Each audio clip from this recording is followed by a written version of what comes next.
Assalamualaikum warahmatullahi wabarakatuh.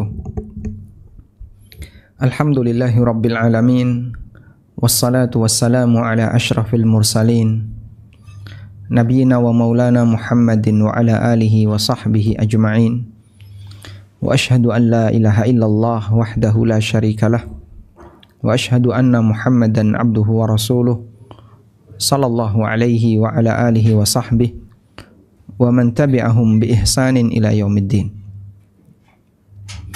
Alhamdulillah, puji syukur kita haturkan kehadirat Allah Azza wa Jalla.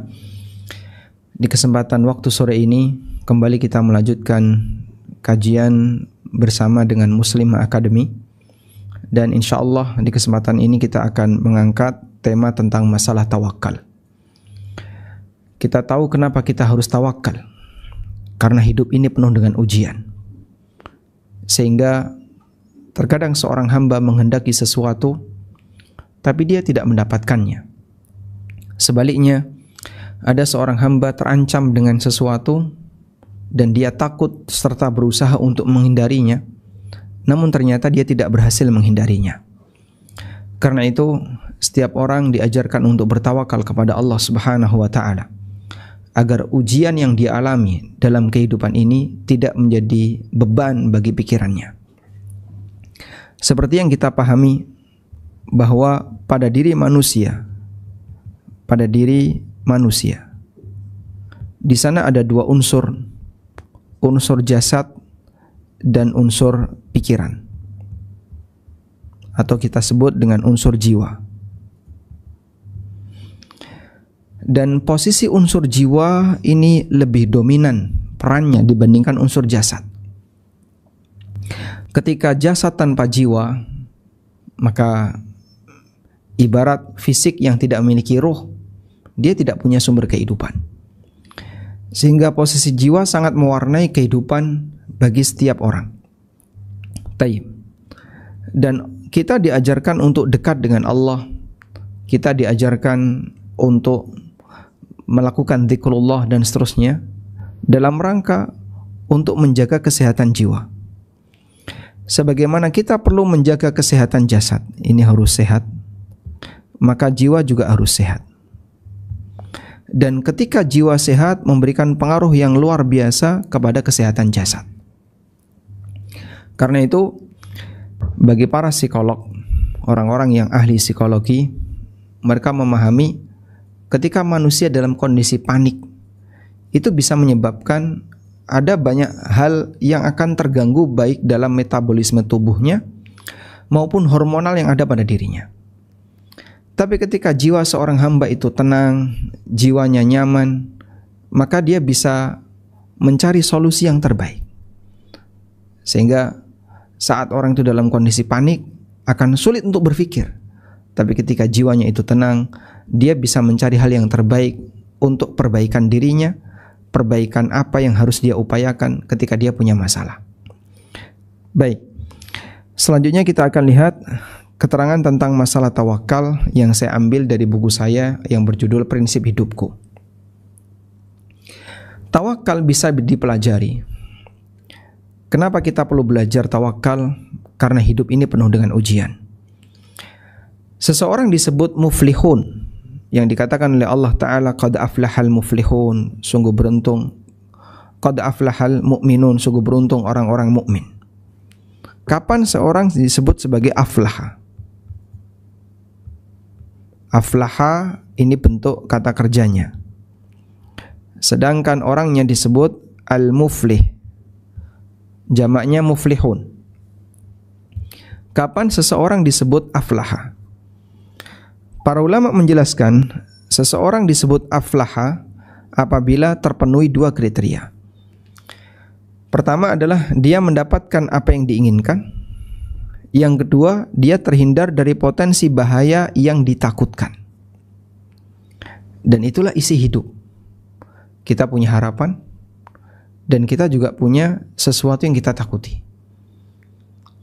Karena itu ketika seseorang mendapatkan apa yang diharapkan dan dia terhindar dari sesuatu yang dia takuti, berarti dia adalah seorang muflih.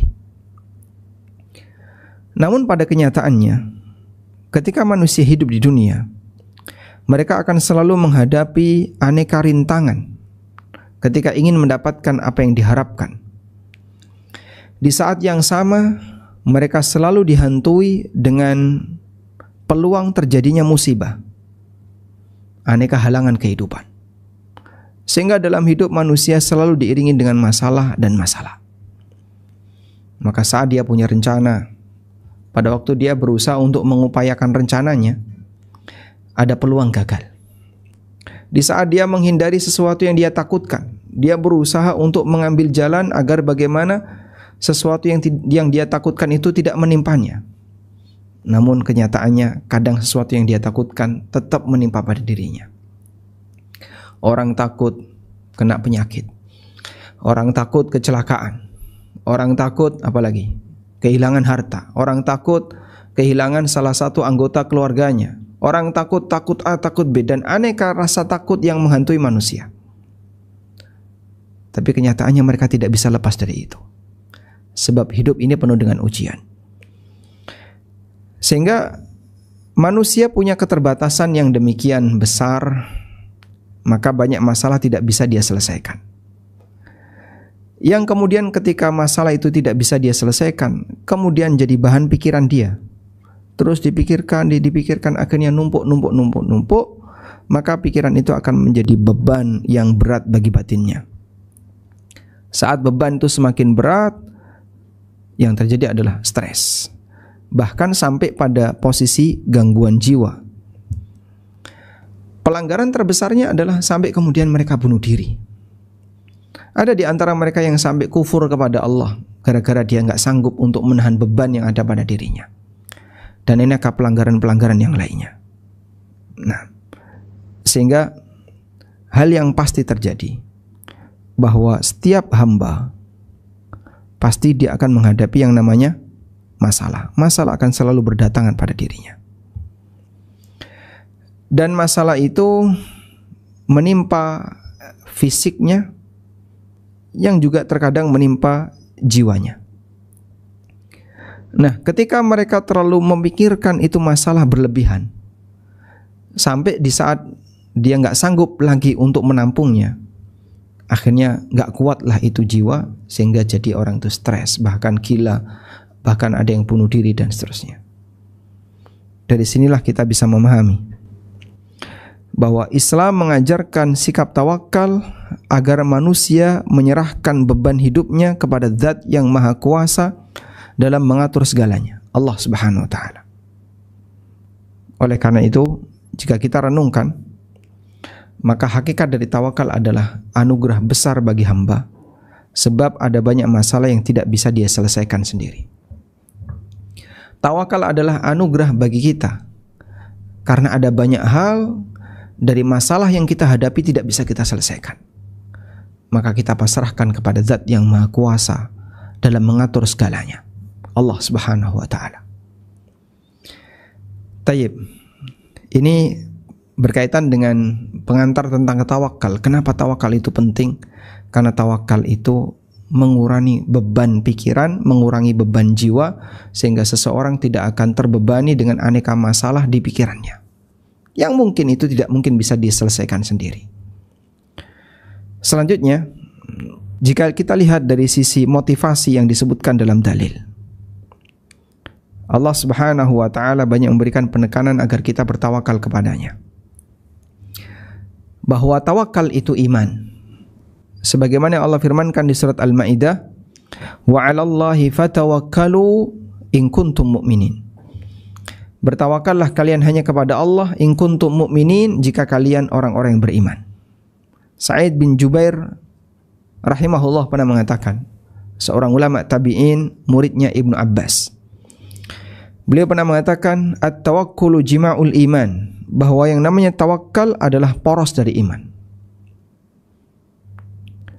Karena kondisi seorang mukmin dalam menjalani hidup, baik dalam urusan agama maupun dunia, mereka selalu diajarkan untuk bertawakal.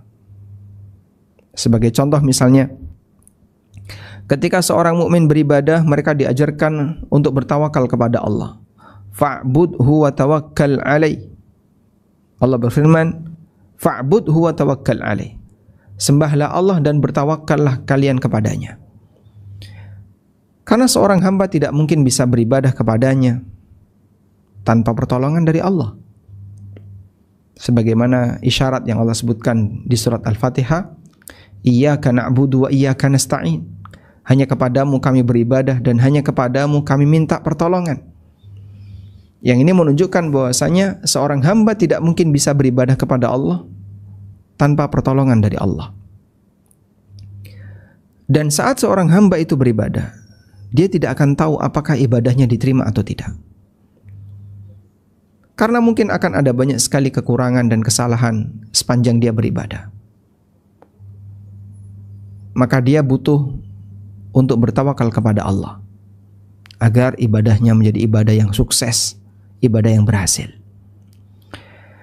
Demikian pula dalam urusan rizki, manusia juga diajarkan untuk bertawakal kepada Allah. Sebagaimana yang Allah firmankan, "Wa may yattaqillaha yaj'al lahu makhraja."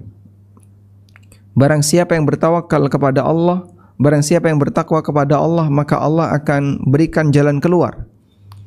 Wa yarzuqhu min haitsu la yahtasib. Dan Allah akan berikan rizki kepadanya dari arah yang tidak terduga.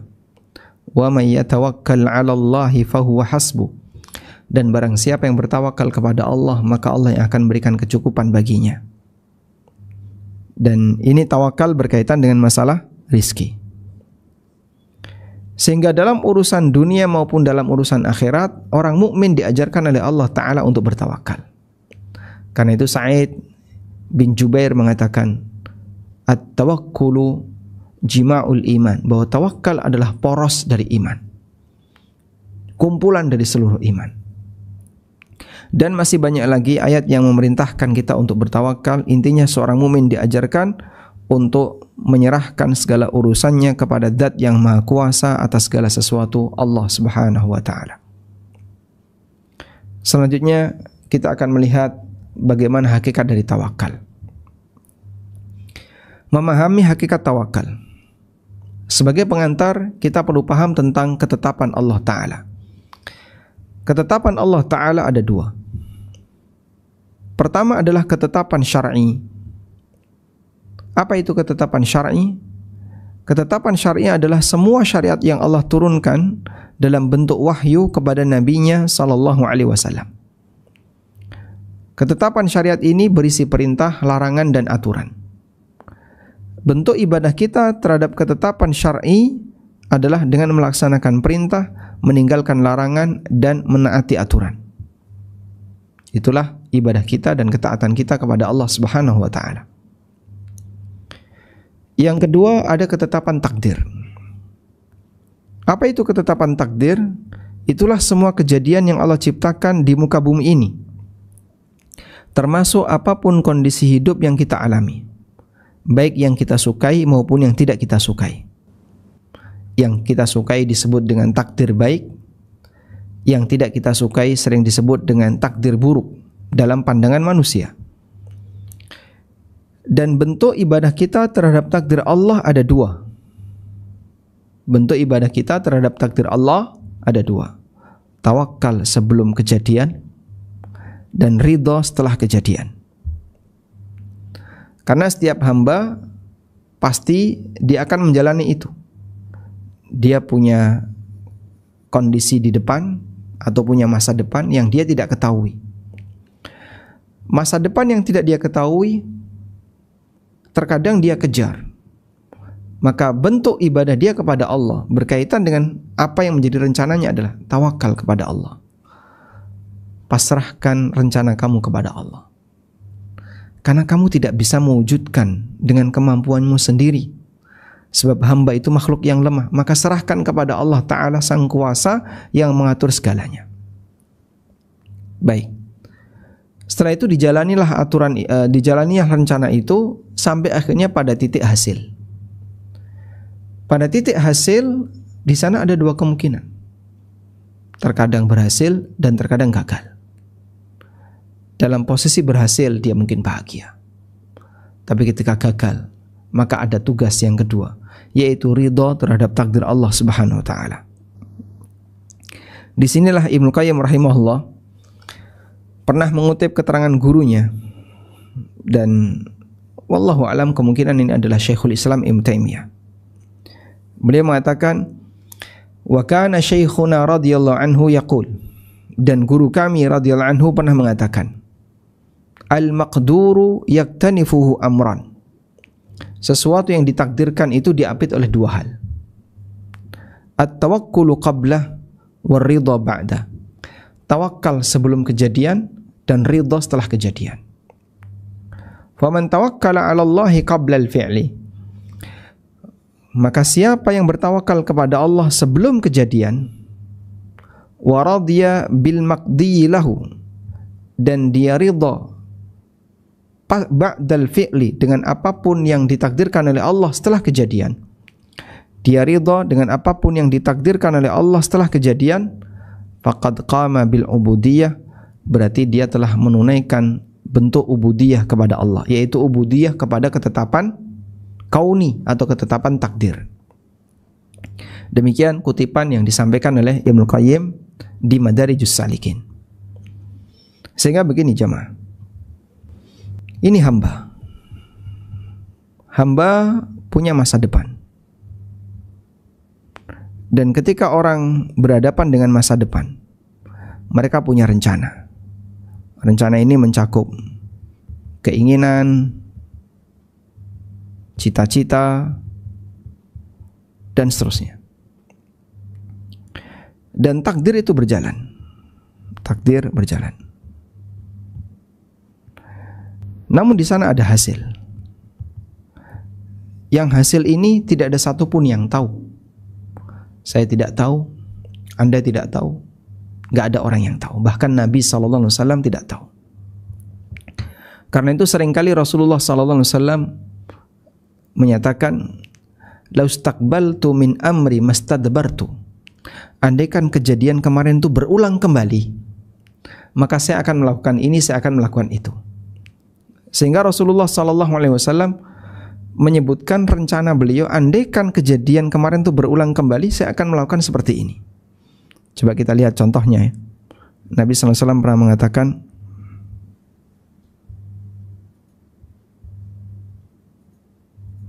kalimat seperti ini. Dan kalimat seperti ini cukup sering. Laustadbartu min amri, laustaqbaltu min amri mastadbartu. Contohnya seperti ini. Berkaitan dengan rencana hajinya Nabi sallallahu alaihi wasallam, di mana Rasulullah sallallahu alaihi wasallam pernah menyebutkan hal itu. Faqala fabalagha dzalika an-nabi sallallahu alaihi wasallam faqala law istaqbaltu min amri mastadbartu ma ahdaitu walaula anna ma'il hadya la ahlaltu. Andaikan kejadian saat ini berulang kembali, ma ahdaitu, aku tidak akan mempersembahkan hadyu. Walaula anna ma'il hadya la ahlaltu, andaikan bukan karena saya membawa hadyu, tentu saya akan tahallul. Ya. Sehingga di sini Rasulullah SAW menceritakan, haji beliau adalah haji qiron.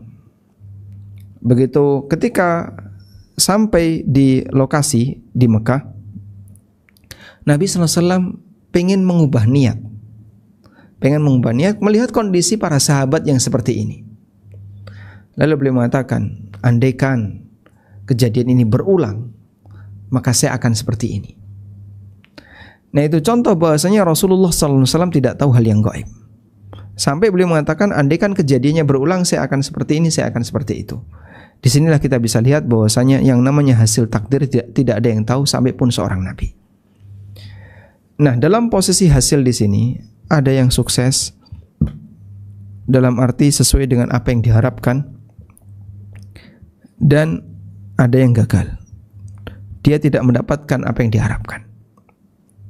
Baik. Ketika manusia berencana, punya keinginan dan cita-cita, maka mereka diajarkan untuk tawakal. Dengan bekal tawakal inilah tidak akan membuat seorang manusia itu terlalu berpangku kepada kemampuannya. terlalu berpangku kepada rencananya, karena dia tahu dia tidak kuasa atas segalanya. Ada banyak sekali potensi rintangan di depan yang mungkin akan dia harapkan. Baik. Setelah dia bertawakal pada saat dia berencana, maka di sana ada dua kemungkinan hasil, antara sukses atau gagal. Pada posisi ketika dia gagal, disinilah ujian yang kedua muncul. Maka manusia diajarkan untuk ridha kepada takdir Allah Subhanahu wa ta'ala. Disinilah yang dikatakan oleh Ibnu Qayyim rahimahullah dari kutipan gurunya, bahwa sesuatu yang ditakdirkan itu diapit oleh dua hal, tawakal sebelum kejadian dan ridha pasca kejadian. Maka seolah-olah kita dalam berinteraksi dengan takdir, kita harus menghiasinya dengan dua hal ini, tawakal dan ridha. Di sini ada kejadian. Inilah yang dimaksud tadi, al-maqduru yaktanifu amran, bahwa sesuatu yang ditakdirkan oleh Allah diapit oleh dua hal, at-tawakkulu qabla al-fi'li war ridha ba'da. Tawakal sebelum kejadian dan ridha pasca kejadian. Baik. Kalau orang bisa seperti ini, maka hatinya akan nyaman, akan tenang. Dia tidak terbebani dengan apapun yang menjadi rencananya, baik berhasil maupun gagal. Karena saat dia berencana, dia pasrahkan kepada Allah. Ketika di situ ada hasil, ada dua kemungkinan antara berhasil dan gagal. Kalaupun gagal, dia serahkan kepada Allah. Ini sudah menjadi takdir Allah. Dan Islam mengajarkan dua itu. Sehingga kaum muslimin akan menjadi manusia di mana urusan dunia itu tidak sampai menjadi beban pikirannya, tidak sampai menjadi beban hidupnya, karena dia punya dua hal ini. Dari sinilah kita bisa lihat, kejadian ini kan menyimpan banyak masalah. Di sini ada banyak masalah. Di dalam kejadian ini ada banyak masalah. Nah, dalam posisi ketika orang bertawakal kepada Allah, maka dia bisa melepaskan beban bagi jiwanya, sehingga masalah yang dihadapi tidak akan menjadi gangguan bagi dirinya. Dengan tawakal dan ridha terhadap takdir,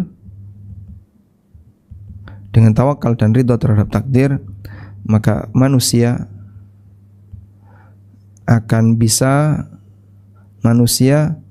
bisa lebih melepas beban masalah.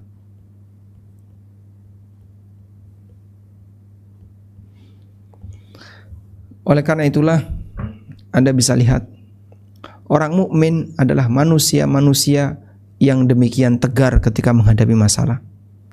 Tidak gampang stres, tidak gampang putus asa. Berbeda dengan yang dimiliki oleh orang kafir. Karena mereka tidak punya iman, maka mereka gampang stres. Dan ketika mereka sudah stres, puncaknya adalah bunuh diri. Apalagi dalam posisi mereka tidak punya keyakinan akan ada kehidupan yang kedua pasca kehidupan di dunia. Sehingga begitu dengan mudahnya mereka bunuh diri, dengan mudahnya mereka, dan tanpa beban pikiran. Bahkan sampai kadang dimotivasi untuk bunuh diri.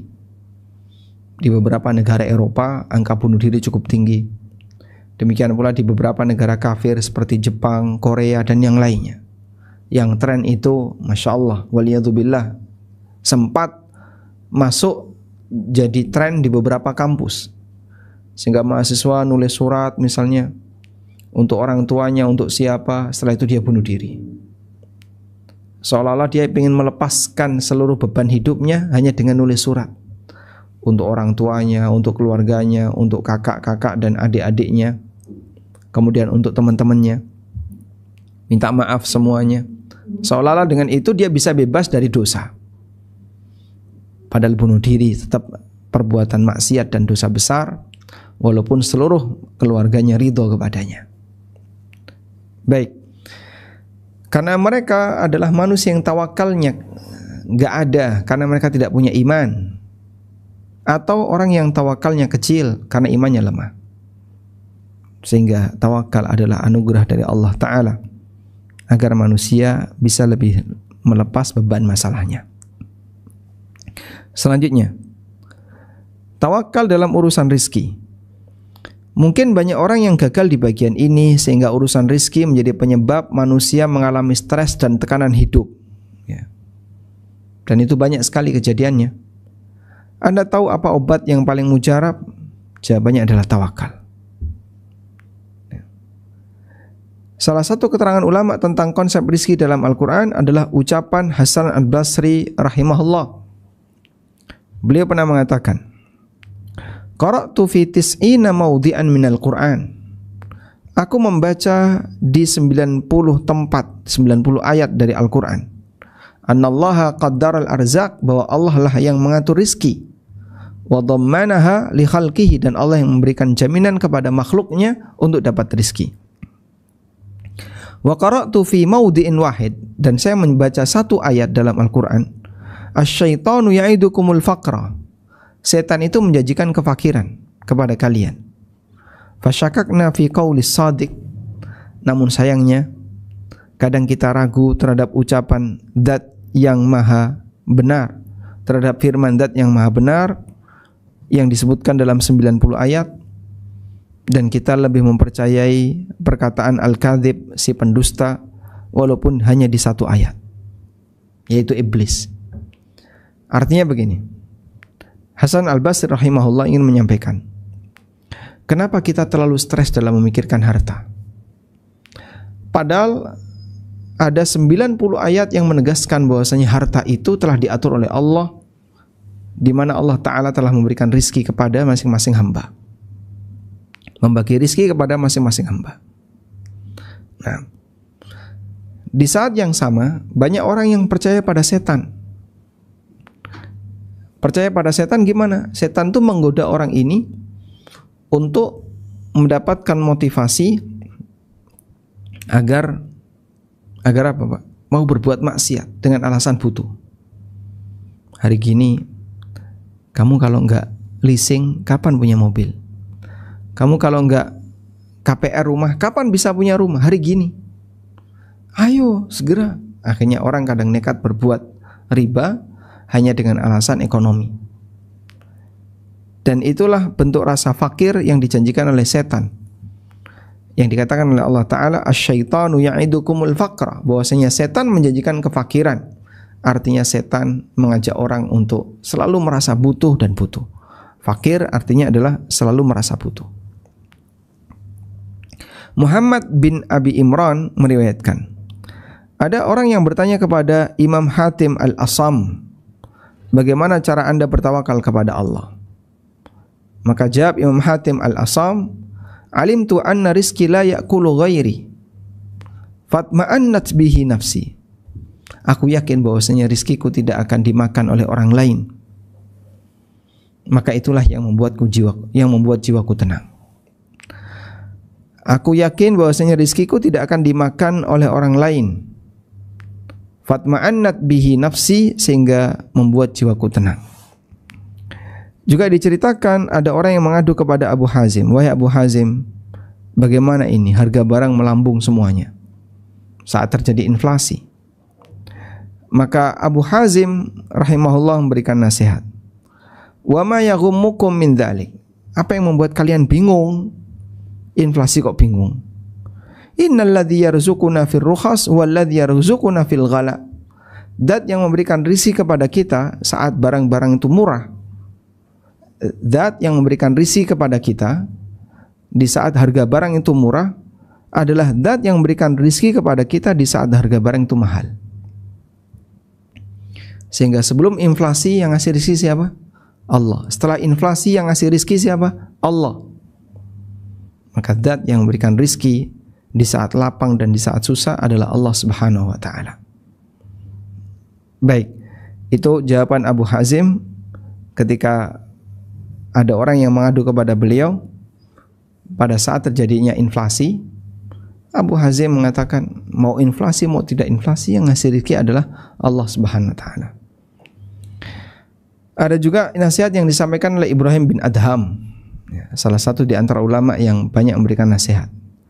Beliau rahimahullah pernah menyebutkan terkait orang yang mengadu kepada beliau. Ada orang yang datang kepada Ibrahim bin Adham mengadukan jumlah anaknya yang buahnya. Akhirnya Ibrahim mengatakan, jika ada di antara anakmu yang nafkahnya tidak ditanggung oleh Allah, bawa ke sini. Bawa ke sini. Maka orang tadi diam. Tidak mungkin ada anak yang nafkahnya tidak ditanggung oleh Allah. Pasti semuanya ditanggung oleh Allah Ta'ala. Maka Ibrahim bin Adham kemudian memerintahkan orang itu, ya, untuk tawakal kepada Allah Subhanahu wa Ta'ala.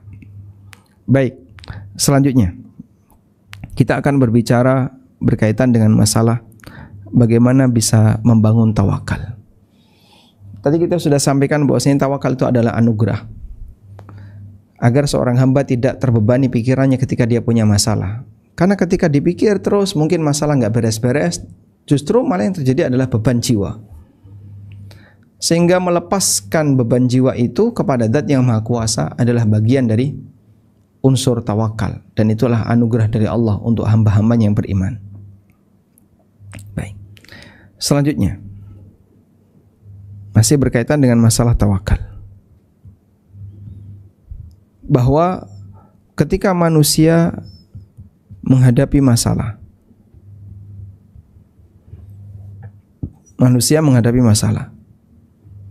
di sana ada dua keadaan. Saat dia menghadapi masalah, di sana ada dua keadaan. Yang pertama, dia bertawakal kepada Allah, dan yang kedua, dia terlalu berpangku kepada kemampuannya.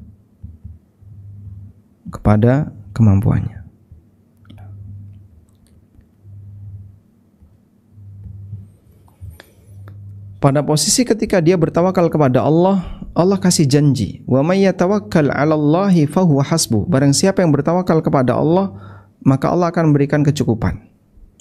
Nah, bentuk tawakal kepada Allah itu bagaimana? Tawakal kata kuncinya adalah ikhtiar, berusaha untuk mengerjakan semampunya, plus setelah itu diserahkan kepada Allah. Diserahkan kepada Allah.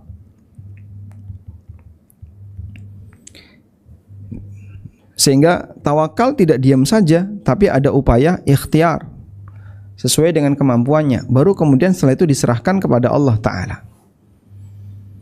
Maka disinilah perbedaan antara tawakal dengan nomor dua, di mana orang itu terlalu berpangku kepada kemampuannya. Nah, nomor dua itu batinnya tidak punya ketergantungan kepada Allah. Maka saat dia mengupayakan rencananya, dia hanya memikirkan kemampuannya. Dah? Dalil tentang ini adalah tawakalnya burung. Tawakal, hadis tentang tawakal burung. Hadis tentang tawakal burung. Tentang tawakal burung digambarkan oleh Nabi SAW, taqdu himason wa taruhu bidanan. Tawakalnya burung gimana? Pagi perut kosong, kemudian sore perut penuh. Dan posisi tawakal burung itu dia mencari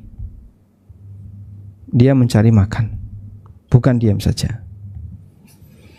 Maka tawakal harus ada kerja, harus ada ikhtiar, harus ada kerja. Selanjutnya hasilnya diserahkan kepada Allah Subhanahu wa Ta'ala. Baik. Kemudian saat orang bertawakal kepada Allah,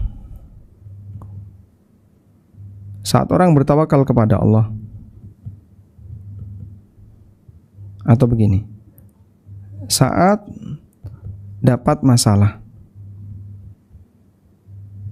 kemudian dia bertawakal, Maka di sana ada dua keadaan. Yang pertama, diam saja. Keadaan diam saja ini berlaku dalam posisi ketika dia tidak bisa melakukan apapun. Ketika tidak bisa melakukan apapun.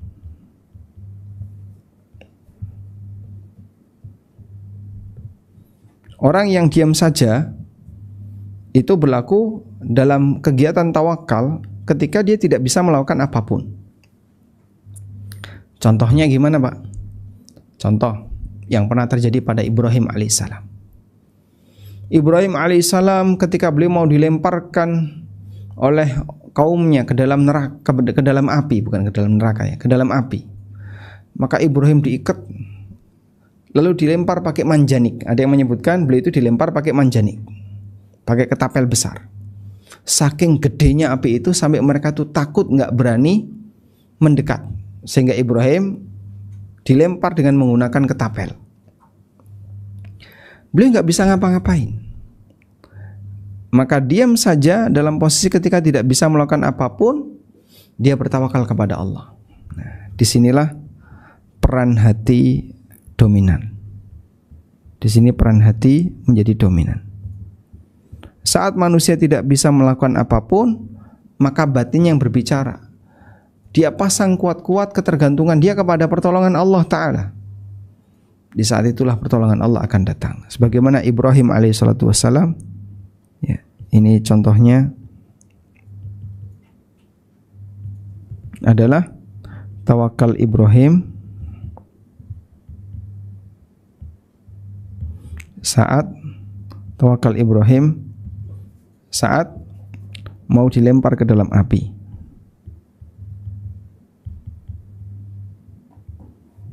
Nah, dalam peristiwa itu Ibrahim berdoa kepada Allah, hasbiyallah wa ni'mal wakil. Hasbiyallah wa ni'mal wakil. Ibrahim hanya berdoa ini.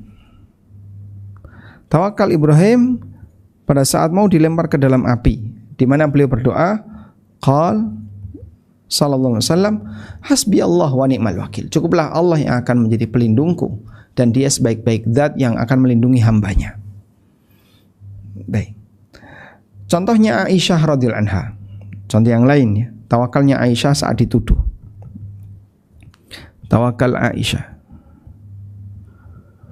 Pada waktu Aisyah dituduh oleh orang-orang munafik. Kalau dia telah berzina, terjadilah hadisul ifki yang dibesar-besarkan hingga membuat gempar kota Madinah. Nabi SAW tidak tahu kejadian itu dan beliau hanya tanya kepada Aisyah, wahai Aisyah, betul enggak kamu pelakunya? Aisyah hanya bisa diam dan menangis untuk menunggu jawaban dari Allah Ta'ala. Karena percuma saja beliau menjelaskan. Beliau bisa saja mengatakan, demi Allah aku bukan pelakunya, aku tidak melakukan seperti itu, sebagaimana tuduhan orang musyrikin.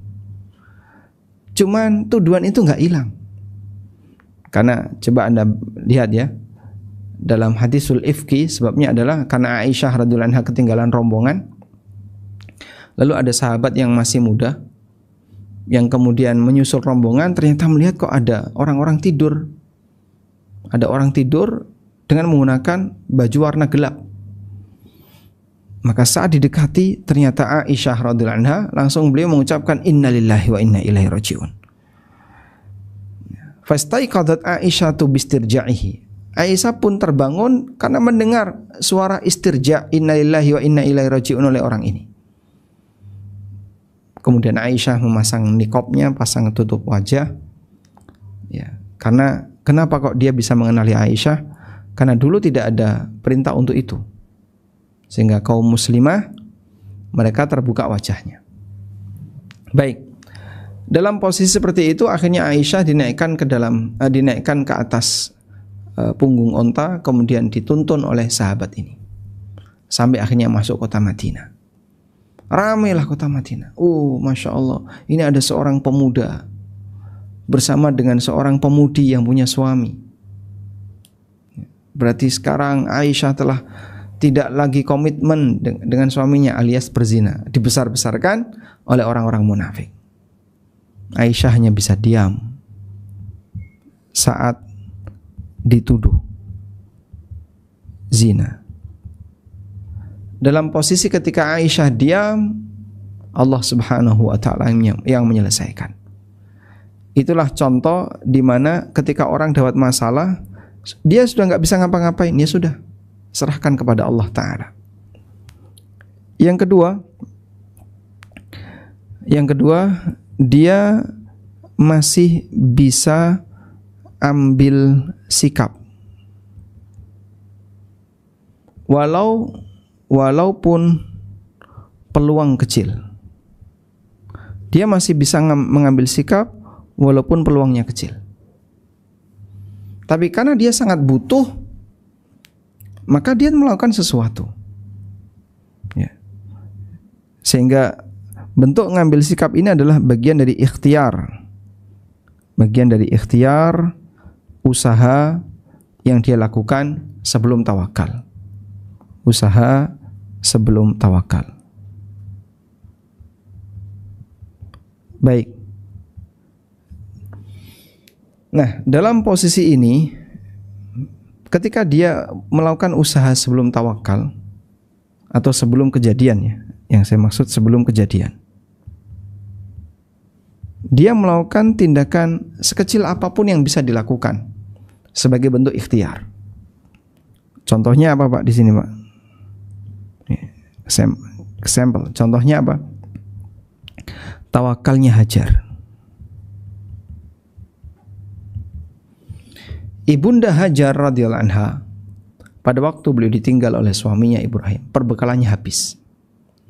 Sampai akhirnya beliau tidak makan dan tidak minum. Ismail juga kehausan karena ASINya sudah nggak keluar. Dalam posisi anaknya nangis seperti itu, Ibunda Hajar itu nggak tega melihat anaknya nangis. Akhirnya beliau tinggalkan anaknya dan lari ke bukit Sofa. Tengok kanan kiri, ada nggak sumber kehidupan. Lalu beliau turun, naik ke Marwah, tengok kanan kiri, ada nggak sumber kehidupan. Terus seperti itu sebanyak 7 kali, Sofa Marwah, sampai akhirnya selesai di Marwah. Begitu beliau berada di puncak Marwah, tiba-tiba beliau mendengar suara. Lalu beliau mengatakan, "Sah, diam." Maksudnya adalah dirinya sendiri. Beliau menyuruh dirinya sendiri untuk diam. Ketika diperhatikan baik-baik, ternyata ada malaikat yang sudah berada di dekat bayi Ismail alaihissalatu wassalam, dan malaikat itu menendang tanah, kemudian keluarlah Zam-Zam. Maka Hajar kemudian mendekat ke air itu, lalu beliau meminumnya dan beliau membuat cekungan-cekungan, danau-danau kecil, cekungan-cekungan kecil di sekitar sumber Zam-Zam. Nabi SAW sampai mengatakan, rahimallahu umma Ismail, lau tarakat lakana ainan ma'inan. Semoga Allah merahmati ibunya Ismail, yaitu Hajar. Andaikan dibiarkan saja, akan jadi mata air yang lebih deras lagi. Baik. Sehingga dalam posisi ini Hajar melakukan kegiatan, melakukan ambil sikap, usaha, meskipun peluangnya kecil. Beliau usaha naik bukit walaupun peluangnya kecil. Contoh yang lain misalnya tawakal Maryam. Saat Maryam itu hamil, kemudian fa'aja'ahal makhadu ila jid'in nakhlah, sampai desakan anak yang berada dalam kandungannya itu makin kuat sehingga membuat beliau harus bersender di jid'in nakhlah, di pangkal pohon kurma. Maka Maryam diperintahkan untuk menggoyangkan pohon kurma itu. Wa huzzi ilaiki bi jid'in nakhlati tusaqit 'alaiki rutaban janiyah. Wa huzzi ilaiki bi jid'in nakhlah. Goncangkan bagian dasar pohon kurma. Coba kita bayangin ya, andaikan ada orang kuat di sekitar kita, kita suruh, "Mas, coba kamu goyang pohon kurma ini, tapi nggak boleh atasnya ya, harus di baling bawah." Saya yakin bukan pohon kurmanya yang bergoyang, tapi dia yang bergoyang. Terus Pak, kok bisa Maryam waktu itu menggoyangkan pohon kurma? Padahal kan beliau dalam kondisi sangat lemah. Betul, beliau sangat lemah. Beliau dalam kondisi kenapa sangat lemah? Karena beliau sallallahu alaihi wasallam baru saja dilahirkan. Dan kenapa dalam kondisi sangat lemah? Karena Nabi Isa atau karena Maryam ketika itu dalam posisi baru saja mengalami persalinan atau sedang hamil. Baik. Di sini ada usaha goyang apa? Kurma. Tapi dari usaha ini kemudian rontoklah rutoban janiyah, rutop-rutop yang segar yang bisa dimakan oleh Maryam. Demikian pula tawakal yang terjadi pada siapa lagi? Misalnya para sahabat. Saat mereka sedang mendapatkan tantangan dari orang musyrikin, multi etnik, akan menyerang Madinah bareng-bareng. Maka sahabat bertawakal dengan membuat parit. Terjadilah perang Khandaq. Contohnya tawakal sahabat saat buat parit, buat Khandaq.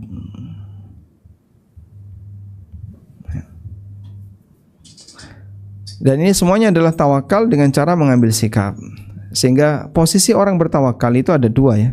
Ada yang diam saja, karena saya sudah nggak bisa ngapa-ngapain lagi. Ya sudah Pak, Bapak diam saja, tenang, serahkan kepada Allah.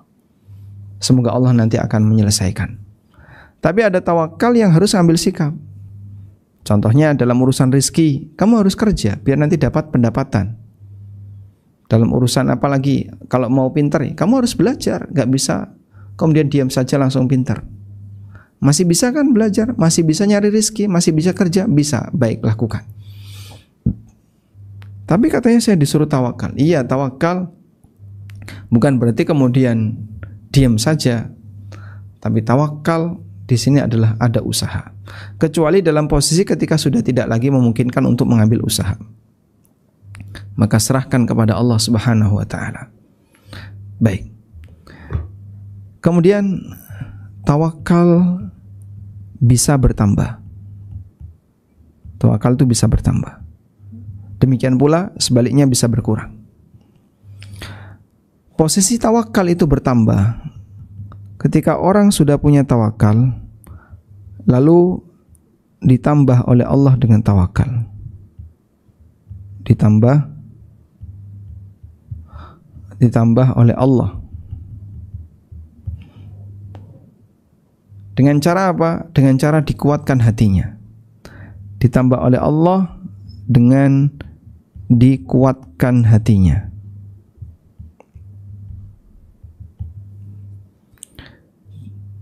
Sebagaimana yang Allah Subhanahu wa taala firmankan dalam Al-Qur'an. Contohnya di sini.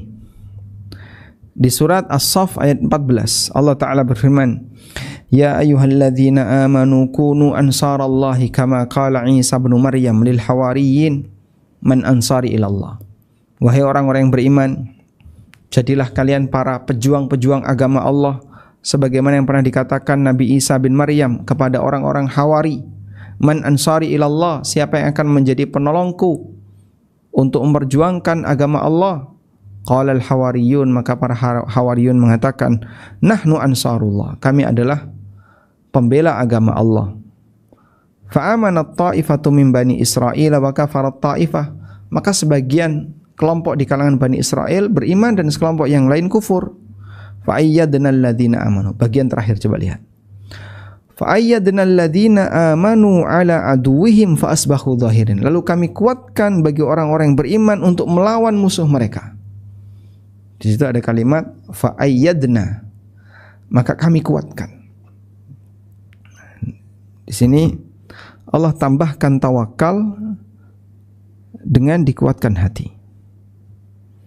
Ini bisa Anda lihat di Quran surat As-Saff. Ayat berapa tadi? Surat As-Saff. Ayat 14. Surat As-Saff ayat 14. Nah, kemudian cara Allah menguatkan ada dua. Cara Allah menguatkan tawakal ada dua.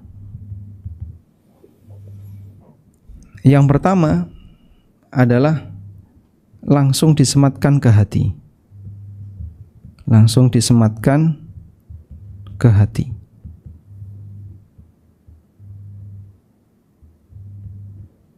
Dan ini yang paling banyak. Allah kuatkan hatinya, Allah turunkan ketenangan di hatinya, dan seterusnya. Artinya dalam hal ini, mukmin tidak melihat kejadian aneh, tidak melihat kejadian yang aneh. Mukmin tidak melihat kejadian yang aneh, kejadian yang di luar normal, dan seterusnya. Karena sifat penguatan itu ada dalam hatinya. Coba kita bandingkan dengan yang nomor 2. Allah menguatkan tawakal dengan cara yang kedua, yaitu dengan ditampakkan kejadian yang aneh. Ditampakkan kejadian aneh. Bahasa kita karomah. Sehingga ketika dia punya karomah seperti itu, akan membuat hati dia semakin kuat, membuat dia makin yakin, sehingga hatinya makin yakin. Karena dia punya karomah tadi. Contohnya bagaimana, Pak? Coba kita lihat. Contohnya di sini. Yang terjadi pada Maryam radhiyallahu anha. Pada waktu Maryam radhiyallahu anha, beliau ketakutan karena membawa anaknya. Maka Allah Subhanahu wa taala perintahkan kepada Maryam untuk tenang. Bagaimana cara Allah memerintahkan kepada Maryam untuk tenang? Coba kita lihat di sini. Fa'aja'ahal makhadu ila jid'in nakhlah. Rasa desakan untuk melahirkan membuat Maryam itu harus nyender di pohon kurma. Qalat, kemudian beliau mengatakan, ya laitani mittu qabla hadha wa kuntu nasyam mansiya. Andaikan saya itu mati sebelum kejadian ini, dan aku jadi orang yang dilupakan sejarah. Sudah enggak ada nama Maryam di muka bumi ini. Andaikan seperti itu, tentu itu adalah kebahagiaan bagiku. Maryam mendapatkan beban berat yang luar biasa. Karena sebagai wanita suci yang tidak pernah tersentuh lelaki, tiba-tiba pulang dalam kondisi hamil. Bagi mereka yang menjaga kehormatan, hilang kehormatan itu Masya Allah, aib yang terbesar bagi hidupnya. Tapi bagi orang yang tidak peduli dengan kehormatan, ya, meskipun dia barangkali pernah berbuat zina, bagi dia ringan. Apa yang bisa Anda bayangkan dengan Ibunda Aisyah radhiyallahu anha? Beliau adalah orang yang demikian menjaga kehormatan, termasuk juga Ibunda Maryam radhiyallahu anha. Beliau adalah orang yang sangat menjaga kehormatan. Tapi beliau dalam posisi hamil. Akhirnya Allah kuatkan Maryam dengan cara apa? Coba lihat di ayat 24. Fanadaha min tahtiha. Maka tiba-tiba ada panggilan dari bawahnya Maryam. Alla tahzani qad ja'ala rabbuki tahtaki sariyya. Ibu enggak usah sedih. Ibu, Allah telah menjadikan untuk ibu, ya, jalan keluar. Allah akan jadikan jalan keluar untuk ibu. Masya Allah. Nah, siapa yang dimaksud fanadaha min tahtiha? Lalu dipanggil dari bawahnya. Apakah itu malaikat? Tiba-tiba ada suara di bawah Maryam. Di bawah Maryam mungkin dekat dengan kakinya Maryam. Terdengar suara. Apakah itu malaikat? Ataukah siapa? Sebagian ulama mengatakan itu adalah Nabi Isa alaihissalam yang sudah lahir dalam posisi bayi, langsung bicara dengan ibunya. Maka Nabi Isa kemudian mengarahkan kepada ibunya, alla tahzani qad ja'ala rabbuki tahtaki sariyya. Ibu tidak usah sedih, Allah akan memberikan jalan yang terbaik bagi ibu. Nabi Isa sudah lahir. Baik. Wa huzzi ilaiki bijid'in nakhlati tusaqit 'alaiki rutaban janiyya. Goyangkan pokok pohon kurma itu, maka nanti akan berguguran rutop-rutop yang matang untuk dimakan. Nah, dari sinilah kita bisa melihat bagaimana Allah menguatkan Maryam dengan cara muncul kejadian gaib atau kejadian yang luar biasa. Tiba-tiba ada suara dari bawahnya. Siapa itu? Ada yang mengatakan Nabi Isa yang sudah terlahir, dia bisa bicara. Makanya saat Maryam membawa Nabi Isa yang masih bayi kepada kaumnya, beliau hanya berisyarat. Saat kaumnya mengatakan, ya ukhta Harun, maka kana abuki imra'a sau'in wa ma kanat ummuki baghiyah.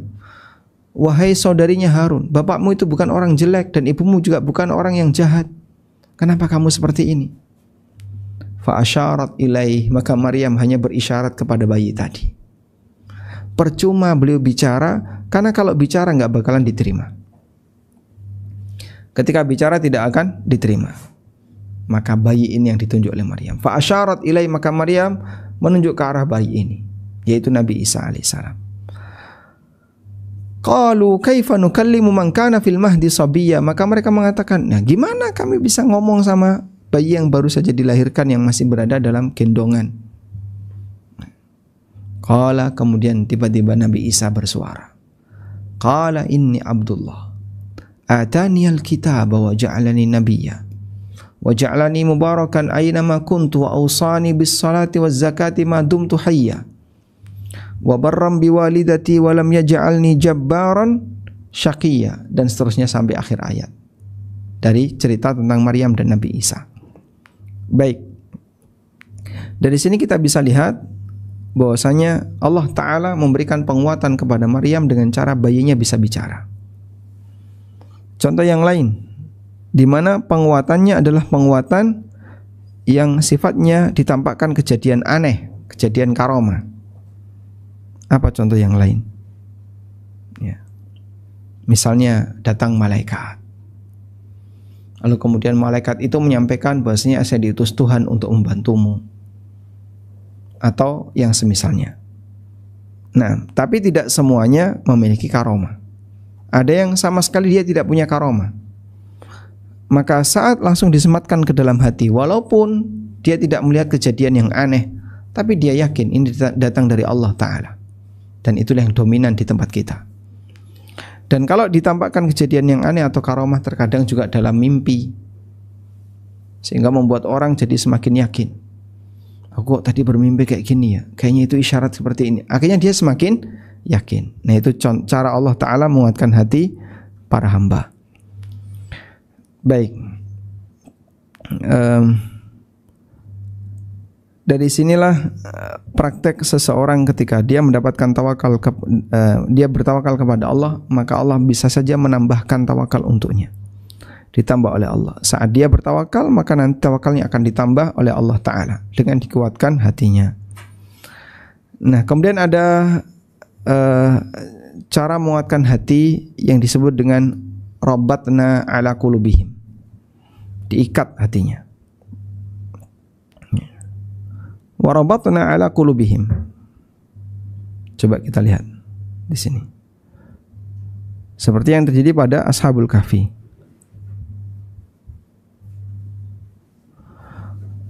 Di surat Al-Kahfi ayat yang ke-14 Allah mengatakan, wa rabatna ala qulubihim idh qamu faqalu. Ingatlah dan kami ikat hati-hati mereka idh qamu, ketika mereka berdiri di hadapan kaumnya. Jadi penguatan hati itu diberikan oleh Allah dengan ribatul qalbi. Ashabul Kahfi ketika dia mau bicara di depan masyarakatnya yang beda agama dengan dia, maka Allah kuatkan dulu hatinya. Demikian pula yang terjadi pada ibunya Musa. Wa auhayna ila Musa an ardi'i, dan aku wahyukan kepada ila ummi Musa.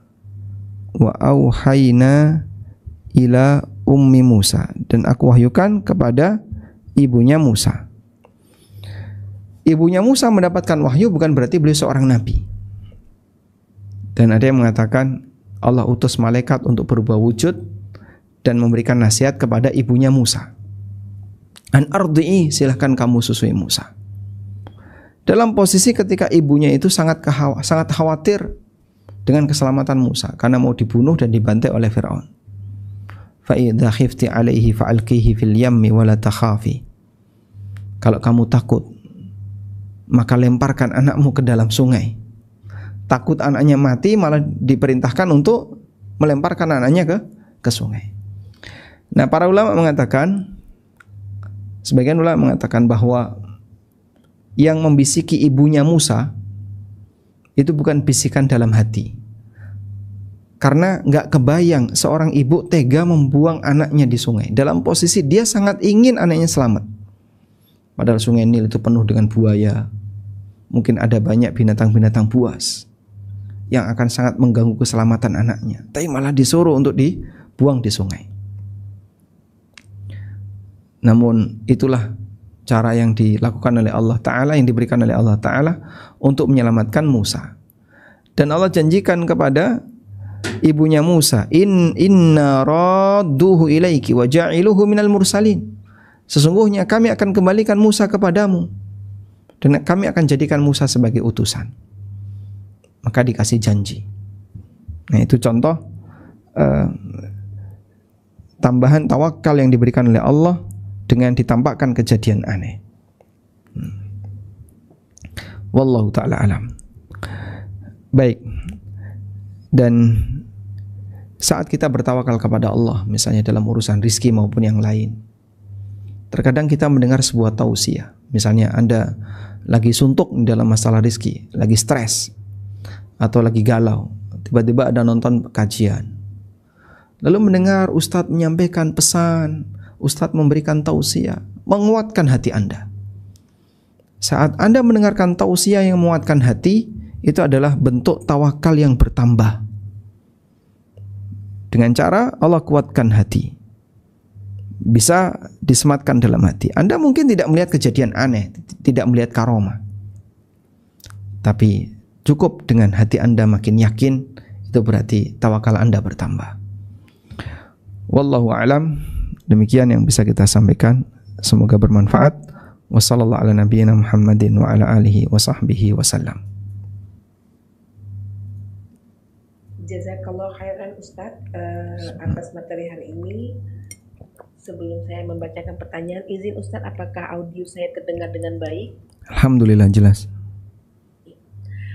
Sudah masuk beberapa pertanyaan Ustadz, izin membacakan, tapi Ana menemukan ada satu pertanyaan yang sifatnya sedikit, bukan sedikit ya Ustadz, sangat urgent kalau menurutnya Ana ya. Sebentar Ustadz.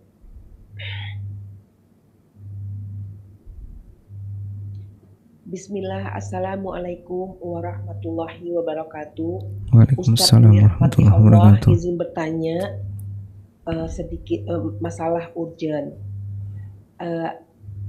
Fulana seorang istri yang sedang belajar sunnah namun diancam akan diceraikan oleh suaminya jika tetap belajar sunnah dan menjadi Wahabi. Istrinya tersebut dipaksa untuk mengikuti kajian tarekat yang diikuti oleh suaminya. Bahkan suaminya sudah mengucapkan bahwa jika istrinya tetap belajar sunnah maka akan ditalak. Status ini sedikit urgent menyikapi karena menyangkut pernikahan Fulana. Apakah masih suami istri dengan status seperti ini Ustadz? Karena Ana masih terus belajar sunnah walaupun dilarang oleh suami. Mohon nasihat Ustadz, bagaimana Fulana harus bersikap dan bertawakal dengan masalah ini. Jazakumullah khairan, barakallahu fikum. Barakallahu fikum. Dulu ada yang lebih parah dibandingkan itu.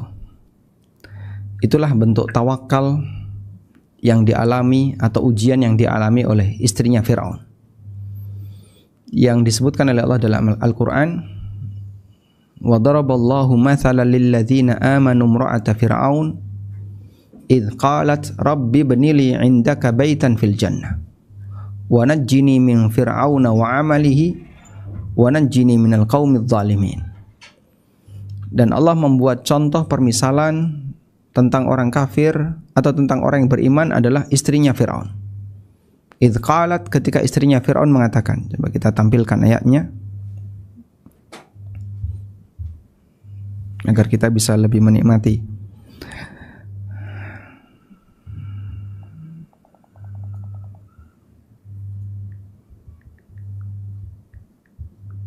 Di surat At-Tahrim ayat 11. Wa daraballahu mathalan lil ladzina amanu imra'ata fir'aun. Allah membuat permisalan tentang orang beriman, yaitu tentang istrinya Fir'aun. Bagaimana istrinya Fir'aun? Idh qalat, ketika beliau mengatakan, beliau berdoa, Rabbi bnili 'indaka baitan fil jannah. Ya Allah, berikan untukku rumah di surga. Wa najjini min fir'auna wa amalihi, dan selamatkanlah aku dari Fir'aun serta perbuatan jahatnya Fir'aun. Wa najjini minal qaumidz zalimin, dan selamatkan aku dari praktek perbuatan orang-orang zalim. Baik. Salah satu di antara upaya untuk meminta tambahnya tawakal kepada Allah adalah dengan berdoa. Ya. Minta tambahan tawakal, minta tambahan tawakal dengan berdoa. Sehingga kita tidak tahu apakah Allah akan menguatkan hati kita atau tidak saat kita punya masalah.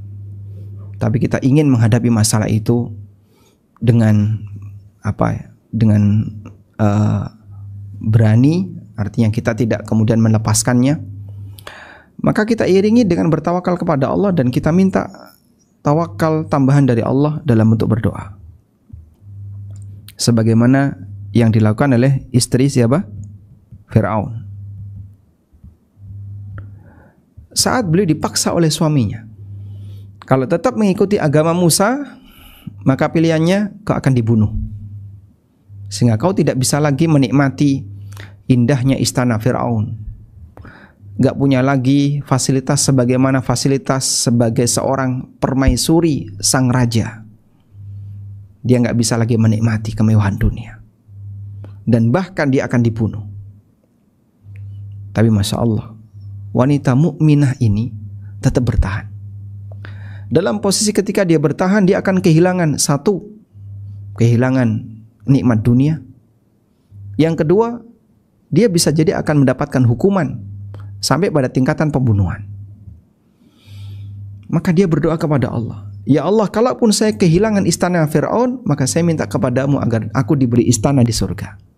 Rabbi bnili 'indaka baitan fil jannah. Dia minta kepada Allah diberi rumah di surga, istana di surga. Sebagai ganti dari istana ini. Udahlah, biarlah istana ini hilang, gak apa-apa. Tapi nanti saya akan dapat gantinya di surga. Minta kepada Allah. Di saat itulah wanita muslimah ini mendapatkan keteguhan dari Allah Ta'ala, sehingga dia makin mantap untuk tetap bertahan mengikuti ajarannya Musa alaihissalam, walaupun akan terancam dengan hukuman yang akan diberikan oleh Fir'aun. Dan dia minta perlindungan kepada Allah agar dilindungi dari tindakan jahat Fir'aun dan dilindungi dari orang-orang zalim. Baik, maka Anda bisa tiru seperti ini. Anda tetap ikuti kajian sunnah semampu yang bisa Anda jangkau, yang mungkin tidak akan difasilitasi oleh suami, bahkan dimusuhi oleh suami, tapi tetap Anda bertahan. Karena tidak selamanya, atau tidak mungkin selama 24 jam Anda terus bareng dengan suami. Ada satu masa, ada satu waktu di mana suami Anda keluar rumah, kerja dan seterusnya. Manfaatkan waktu-waktu itu untuk belajar. Manfaatkan waktu itu untuk Anda lihat video atau kajian-kajian sunnah dan seterusnya. Nah, kemudian berdoalah kepada Allah Ta'ala, minta kepada Allah keteguhan, kekuatan batin. Selanjutnya minta kepada Allah agar Allah memberikan hidayah bagi suami Anda. Berikutnya Anda minta kepada Allah Ta'ala agar selalu diberi tambahan ilmu yang bermanfaat, sehingga harapan yang Anda inginkan untuk terus belajar kepada para asatidzah Ahlussunnah tetap bisa Anda lakukan. Walaupun ada ancaman besar Anda akan diceraikan oleh suami dan seterusnya. Dan Anda minta kepada Allah, misalnya Anda masih berharap agar pernikahan ini tidak rusak, Anda berharap, ya Allah, abadikan pernikahan kami dengan perbaiki suami saya. mudah bagi Allah untuk mengubah hati para hambanya. Baik. Dan jika pada titik sampai Anda harus diceraikan, Anda minta kepada Allah keteguhan, semoga Allah Ta'ala memberikan pengganti yang lebih baik. Bisa bentuknya pengganti lebih baik itu adalah suami Anda sendiri yang sudah berubah dan taubat, rujuk nikah lagi dengan Anda atau rujuk sebelum masa iddah selesai. Atau bisa bentuknya kalau misalnya Allah tidak berkehendak memberikan hidayah kepada suami Anda, Allah gantikan dengan suami yang lain yang semoga bisa membimbing keluarga Anda lebih baik. Dan sebagai saran, yang kami tahu bahwa asatidzah yang dalam tanda kutip diberi gelar Wahabi itu ternyata tidak semuanya. Ada takmir yang ada salah satu ustadz yang cerita ke saya ya. Takmir ini anti banget nih sama Wahabi. Tapi satu ketika dia mengundang ustadz yang lain. Dan ustadz itu menyampaikan kajian Ushulus Tsalatsah. Ushulus Tsalatsah kan karya Syekh Muhammad bin Abdul Wahab, yang ya bisa kita sebut ini buku Wahabi banget gitu ya. Selesai kajian Ushulus Tsalatsah, takmir ini bilang, nah kayak gini nih kajian yang bagus, nggak seperti Wahabi itu. Loh, padahal kajian ini kitab Wahabi banget. Bukti bahwasanya dia tuh nggak ngerti Wahabi itu apa. Dan ada sebagian ustadz yang dia ahlus sunnah menyampaikan kajian sunnah, tapi bagi sebagian orang yang menuduh Wahabi, ustadz ini nggak masuk daftar, sehingga tidak dicurigai. Ya, ada sebagian ustadz yang dicurigai ya. Ustadz A, B, C. Nah, mungkin untuk beberapa ustadz itu Anda jangan tampakkan di hadapan suami. Anda bisa belajar untuk ustadz yang mungkin belum tercium aroma Wahabi bagi suami Anda. Insya Allah semoga dengan pendekatan semacam ini lambat laun beliau bisa menerima. Wallahu a'lam. Jazakallah khairan Ustadz atas jawabannya. Semoga Umu yang bertanya dapat memahami. Pertanyaan berikutnya, Assalamualaikum warahmatullahi wabarakatuh. Waalaikumsalam warahmatullahi wabarakatuh. Bagaimana sebenarnya yang dimaksud dengan mengubah takdir dalam pemahaman Ahlus Sunnah? Syukron, jazakallah khairan. Tidak ada yang bisa mengubah takdir kecuali pemilik takdir, Allah Subhanahu wa ta'ala.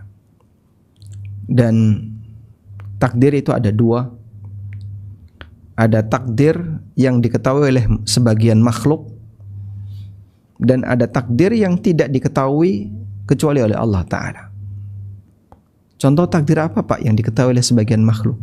Takdir yang Allah tetapkan ketika kita berada di rahim ibu kita, di usia kehamilan 4 bulan. Yang kata Nabi SAW, "Tsumma yursalu ilaihil malak faya'muru bi arba'i kalimatin." Kemudian diutuslah seorang malaikat. Lalu malaikat ini diperintahkan untuk menetapkan 4 takdir. Kenapa kita sebut sudah diketahui oleh makhluk? Siapa makhluk yang tahu di situ? Malaikat yang bawa ini. Malaikat ini diutus, kemudian tugasnya adalah meniupkan ruh kepada janin ini. Akhirnya si janin ketika sudah berusia 4 bulan dalam rahim ibunya, dia bisa bergerak karena sudah ada arwahnya. Lalu kemudian malaikat ini menetapkan 4 takdir. Bikat birizkihi wa ajalihi wa syaqiyun am sa'id. Takdir rizkinya, ajalnya, apakah dia nanti jadi orang yang bahagia ataukah jadi orang yang celaka. Dan malaikat itu yang menetapkan. Berarti dia tahu isi takdir itu. Inilah posisi takdir yang diketahui oleh sebagian makhluk. Dan takdir ini memungkinkan untuk mengalami perubahan dalam penjelasan sebagian ulama. Dan ada takdir yang tidak diketahui oleh siapapun kecuali Allah. Itulah takdir di Lauh Al-Mahfuz. Maka disebut Al-Mahfuz, yang terjaga, karena dia terjaga dari perubahan dan terjaga dari diketahui oleh makhluk. Allah Subhanahu wa ta'ala sendiri yang tahu.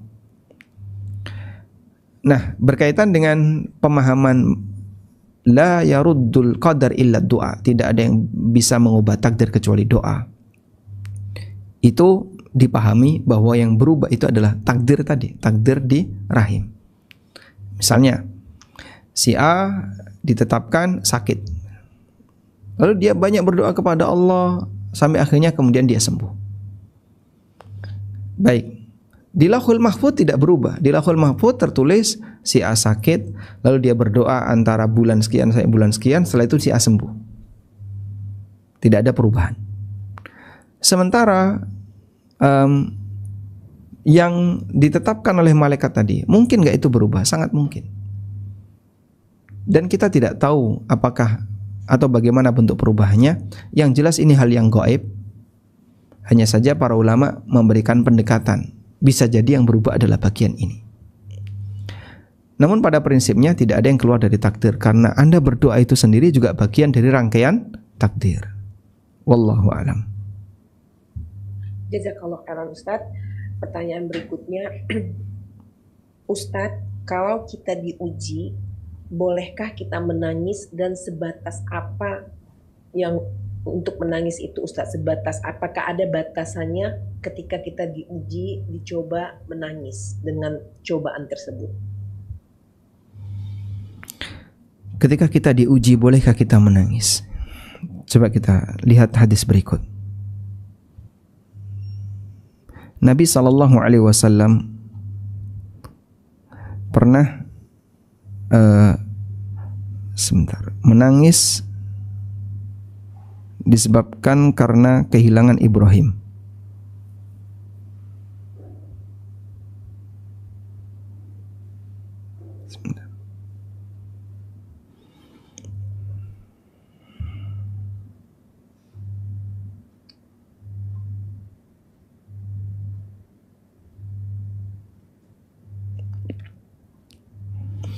Pada waktu Rasulullah SAW menggendong Ibrahim yang waktu itu tersengal-sengal mau mati, mau meninggal dunia. Ibrahim yang waktu itu masih usia 1 tahun. Dari Ummul Walad, Maria Al-Qibtiyah, hadiah dari Raja Muqawqis. Nabi SAW dikasih hadiah dari Raja Muqawqis berupa Ummul Walad namanya Maria. Maka dari Maria ini terlahirlah seorang anak lelaki namanya Ibrahim. Digendong dalam posisi Ibrahim mau meninggal dunia. Rasulullah SAW menangis. Maka para sahabat kemudian bertanya, "Ya Rasulullah, tabki?" "Ya Rasulullah, Anda nangis?" Kemudian Nabi SAW mengatakan, "Innaha rahmah." Tangisan ini adalah bukti kasih sayang. Ketika seorang itu hatinya adalah hati yang lembut, dia bisa nangis saat dapat musibah. Ada sebagian orang yang hatinya kasar, keras. Saking kerasnya, meskipun dia punya musibah, dia nggak nangis. Maka Nabi SAW mengatakan, innaha rahmah. Ini adalah rahmat. Bentuk kasih sayang, bukti kasih sayang yang ada pada diri seorang hamba. Kemudian Rasulullah SAW mengatakan, inna la nu'adzabu bihadza wa innama nu'adzabu bihadza. Kita tidak disiksa disebabkan karena tangisan ini, tapi kita disiksa karena ini. Beliau menunjuk ke arah lisan. Maka ketika seorang dapat musibah menangis, itu hal yang lumrah. Bahkan Nabi Ayub, bahkan Nabi Yakub alaihissalam ketika kehilangan putranya Yusuf, beliau itu nangis sampai buta. Wa biyaddat ainahu minal huzni wa huwa kadhim. Dan matanya memutih karena saking sedihnya. Wa huwa kadhim, dalam posisi Ayub, dalam posisi Nabi Yakub alaihissalam itu menahan sedih disebabkan karena kehilangan anaknya Yusuf dan kehilangan Binyamin. Yang itu Allah ceritakan dalam Al-Quran. Dan beliau mengadu kepada Allah, innama ashku bathi wa huzni ilallah. Aku hanya mengadukan kesedihanku kepada Allah. Sambil menangis dan dia mengadu kepada Allah. Maka nangis ketika dapat musibah, silahkan. Namun yang lebih penting untuk diperhatikan adalah hindari yang namanya meratap. Sehingga nangis boleh, tapi meratap tidak boleh. Niyahah tidak boleh. Gimana bentuk meratapi mayit? Bentuk meratap ketika dapat musibah adalah dia menunjukkan sikap tidak terima, emosi terhadap musibah yang dihadapi.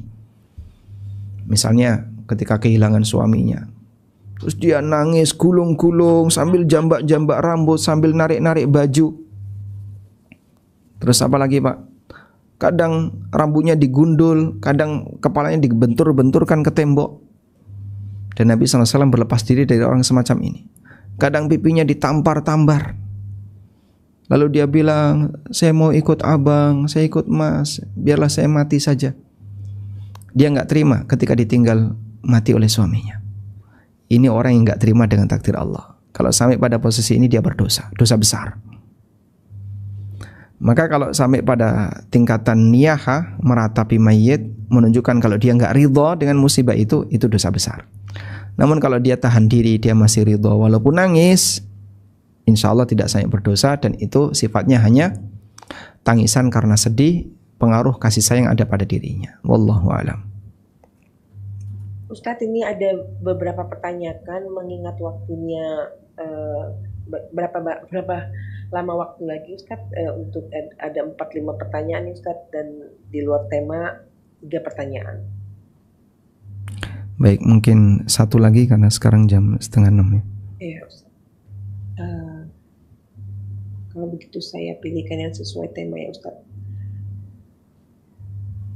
Assalamualaikum warahmatullahi wabarakatuh. Waalaikumsalam warahmatullahi wabarakatuh.